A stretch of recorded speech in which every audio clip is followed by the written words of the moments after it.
Disse ao mestre, que é Jesus: onde quer que fores, eu te seguirei. E disse Jesus: as raposas têm covis e as aves do céu têm ninhos, mas o filho do homem não tem onde reclinar a cabeça. Mateus 12, versículo 38. Então alguns dos fariseus e mestres da lei lhes disseram: mestre, queremos ver um sinal miraculoso feito por ti. Mateus 9, versículo 11. E os fariseus, vendo isto, disseram aos seus discípulos: por que come o vosso mestre com os publicanos e pecadores? Está referindo-se a Jesus, o mestre. Lucas capítulo 2, versículo 46. E aconteceu que, passando 3 dias, o acharam no templo, assentado no meio dos doutores, ouvindo-os e interrogando-os, e todos os que ouviam admiravam a sua inteligência e resposta. Está referindo-se a Cristo. Jesus, com 12 anos, já estava no templo interrogando os mestres e doutores acerca da lei. João 3, versículo 10. Jesus respondeu e disse: tu és mestre de Israel e não sabes isto? Timóteo, 1 Timóteo: para o que digo a verdade em Cristo, não minto. Fui constituído pregador e apóstolo e doutor dos gentios na fé e na verdade. Doutor e mestre é a mesma coisa. Atividade primordial do mestre, doutor ou ensinador é cuidar. Escrevi errado. Cuidar do ensino. Eu esqueci de separar o R do D e o O. Cuidar do ensino fundamental das Sagradas Escrituras. Os mestres são aqueles que têm de Deus um dom especial para esclarecer, expor e proclamar a palavra de Deus, a fim de edificar o corpo de Cristo. Todos os ministérios, a intenção é edificar a igreja de Cristo. Efésios capítulo 4, versículo 11 e 12. Ele mesmo deu uns para apóstolos e outros para profetas, outros para evangelistas e outros para pastores e doutores, querendo o aperfeiçoamento dos santos para a obra do ministério, para a edificação do corpo de Cristo. Pode ser apóstolo, pode ser profeta, pode ser evangelista, pode ser doutor. Todos têm a função de edificar o corpo de Cristo. Não é sobre nós, é sobre Cristo. Propósito principal do ensino bíblico é preservar a verdade e produzir santidade, levando o corpo de Cristo a um compromisso com o modo piedoso de vida segundo a palavra de Deus. E o propósito dela é 1 Timóteo capítulo 1, versículo 5. Ora, o fim do mandamento é o amor de um coração puro e de uma boa consciência e de uma fé não fingida. Boa consciência, coração puro e fé não fingida. As pessoas, muitas, não vou generalizar não, mas muitas pessoas dizem ter fé em Deus, mas na hora da dificuldade a fé esmorece, porque não está em Deus. Na verdade é em Cristo, Coração puro. Deus conhece a sinceridade? Mas a pureza do coração da tal pessoa, vai mostrar nas ações dela. Marcos, esqueci a passagem, mas fala que não é o que entra, mas é o que sai do homem que o contamina, porque do coração do homem que saem as fontes, tanto da vida como da morte. Coração puro. Por mais que a pessoa tenta enganar, com uma boa aparência, as ações dela vão mostrar quem realmente ela é, certo? O fim do mandamento, a Bíblia, a palavra de Deus, pregada, anunciada, quando ela confronta o erro da pessoa, você vê como a pessoa se comporta, você vê o olhar da pessoa, você sabe como que ela age, se ela está em falta, se ela precisa mudar.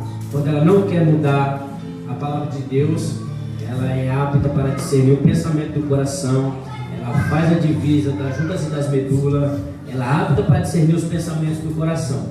Então ela produz em nós um coração puro, certo? Uma boa consciência e uma fé não fingida. Romanos capítulo 12, versículos 7 e 8. Se é mistério, seja em ministrar, se é ensinar, haja dedicação no ensino, ao ensino. Ou o que exorta, use esse dom em exortar. Ou o que exorta, use esse dom em exortar. O que reparte, faça-o com liberalidade. O que preside, com cuidado. Ou que exercita misericórdia com alegria. Nada é forçado. Nada é forçado. Não adianta se querer fazer algo forçado se você não está fazendo com alegria. Tudo para Deus tem que ser de boa vontade. Quando Paulo pregava, a Bíblia diz que se converteram, seguiram Paulo aqueles que de bom grado receberam a palavra. Então, tudo tem que ser com alegria. Até para você ouvir a mensagem de Cristo, você tem que receber com alegria, com desejo de mudança. Pastor, tem muita gente aí que, né, pastor chato, pegando pé, fica assim, não sei o que. Você vai entender o que o pastor faz, qual é o ministério dele, por que ele pega tanto no pé, por que ele fica em cima. Vamos lá. Participam ativamente na consolidação das pessoas, alicerçar a pessoa, deixar a pessoa fincada na rocha. Discipulam e acompanham, escrevi ali rápido, perdão, e acompanham de perto o crescimento de cada pessoa, ou seja, de perto, não é de longe, ela tem que estar ali, porque o significado de pastor está aqui, ó, aquele que está de olho. Ó, a palavra pastor no grego significa aquele que está de no peixe do gado. Tem que observar a sua vida, ele tem que saber como é que anda a sua vida, ele tem que saber se a sua vida está bem espiritualmente, se você precisa de algo, porque ele tem que apoiar você, não no seu pecado, ele tem que apoiar você a se firmar em Cristo. Aconselham, tratam feridas e traumas complexos. Agora vem aqui comigo. Olha o que o pastor faz. Ele é ser humano como eu e você. Ele aconselha, certo? Ele trata feridas e traumas complexos. Você já parou para pensar o quanto um pastor tem ferida? Acho que nunca parou para pensar, né? Quantas feridas um pastor tem? Quantos traumas ele passou? Às vezes um pastor, ele tem que esconder isso aqui, ó. Não que ele é super-homem, não. Ele não é super-homem. Homem nenhum é super-homem. Às vezes, Paulo, pronto, exemplo simples e claro. Paulo estava como? Preso, acorrentado, encarcerado, mas ele estava fazendo o quê? Cristo é a sua base. Não desista, fica firme. As cadeias que eu estou aqui preso agora cooperaram para que todos os irmãos que olham para mim tenham ânimo para continuar pregando a Cristo. Quantos pastores deixam as suas feridas de lado para tratar as feridas dos outros? Acho que a gente não pensa sobre isso, né? Porque não é fácil ser um pastor. Pastor é difícil, tem que lidar com pessoas com coração duro, sabe? Criaram fortalezas dentro de si. Por que eu digo fortalezas? Isso se trata na psicologia. Eu não sou nenhum psicólogo, mas eu acho que A Nina já fez um pouco de psicologia e entende um pouco disso, né? Quando uma pessoa ela tem trauma, ou passa, né? Desculpa aqui, ó, algum trauma, ela passou alguma dificuldade, sofreu um trauma, qual o que a pessoa faz? Ela logo cria dentro de si o que? Uma fortaleza. Então ela se priva de coisas para não ter que passar de novo os mesmos. Agora vem aqui comigo. Fobia é medo, né? Mas tem pessoas que têm medo de água, tem medo de fogo, tem medo de aranha, tem medo de rato, tem medo de baratas. Como tratar essas pessoas que têm medo dessas coisas? Alguém aqui pode me responder? Não, assim não. Assim não vai ajudar. Como que trata uma pessoa que tem fobia de alguma coisa? É levando ela aonde ela tem medo. Por quê? Porque ela só vai conseguir lidar com o medo quando ela estiver frente a frente com aquilo que faz medo a ela. Porque se a pessoa tem medo de água, ela tem fobia de água, como fazer a pessoa perder medo da água? É colocando a pessoa na água. É fácil? Não é fácil, porque ela tem medo, ela vai entrar em apavoro, ela vai ficar com medo. Então isso vai ser difícil, não é fácil. Por que o pastor trata as feridas? Porque o pastor é mais ferido do que ela. Deus colocou pessoas para cuidar de ovelhas, de ministério e de N coisas na igreja de Cristo, que elas foram tão machucadas, tão feridas, que às vezes ela tem que deixar as feridas de lado para tratar das feridas dos outros, porque a alegria dela é ver alguém firme em Cristo, alicerçado em Cristo. Mas tem pessoas que não entendem isso, porque não sabem o que o pastor sofre, o que o pastor passa, né? Olha lá, traz de volta a identidade. Quantos pastores já não trouxeram identidade, né, pastor?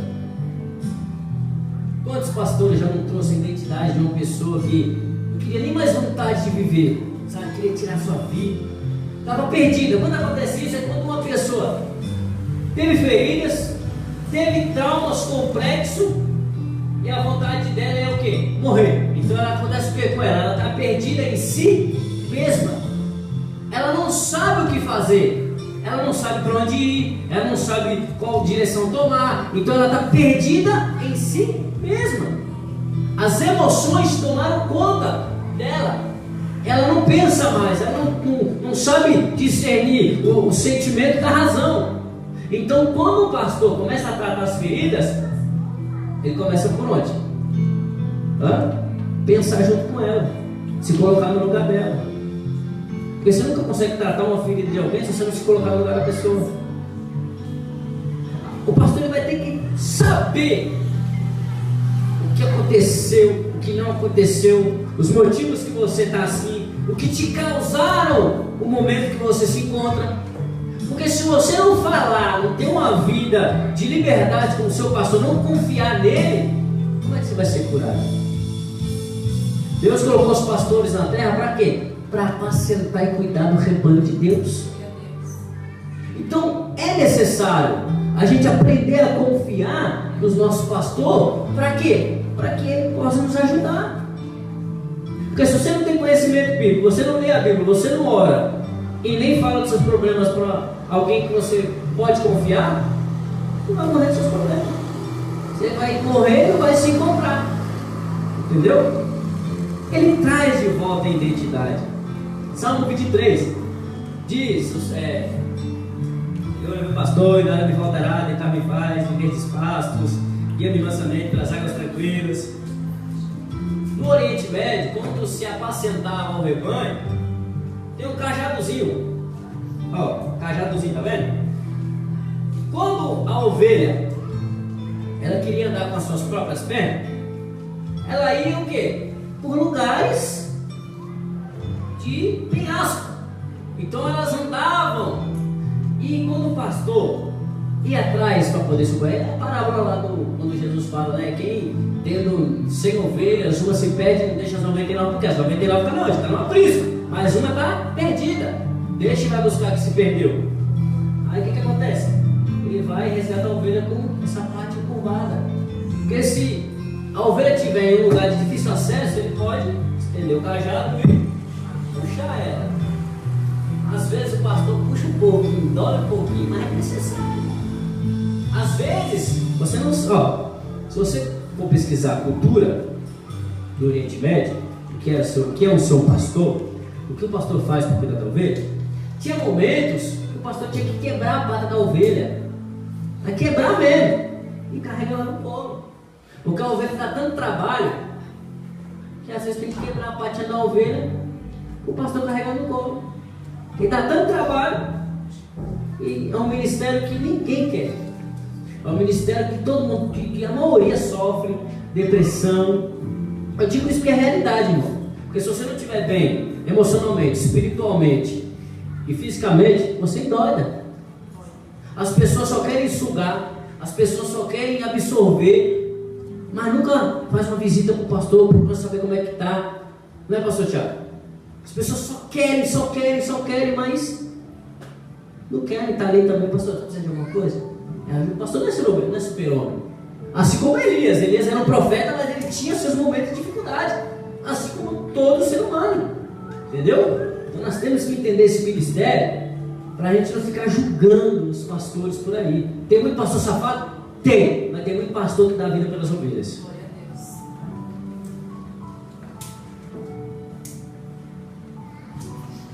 Parei aqui, né? Bora. O pastor tem como característica principal o amor e compromisso com os filhos.